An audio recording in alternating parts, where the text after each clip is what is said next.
একটি মন্ত্র প্রয়োগের ফলে আপনারা কোটিপতি পর্যন্ত হতে পারেন।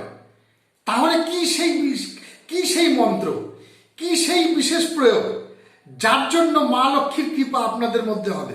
সেটি হচ্ছে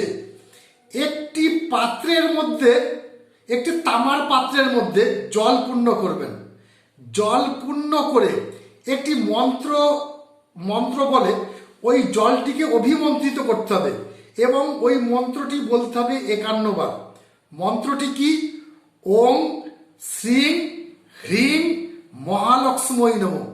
ওম শ্রীং হ্রিং মহালক্ষ্মী নমঃ।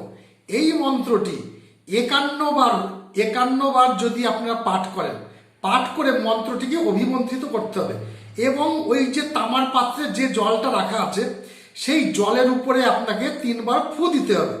ফু দিয়ে ওই জলটি আপনারা সারা বাড়িতে ছিটিয়ে দিন। এই কাজটি যদি আপনারা মাঝে মধ্যেই করতে পারেন তাহলে মা লক্ষ্মীর কৃপা আপনাদের উপরে হবেই হবে। নমস্কার।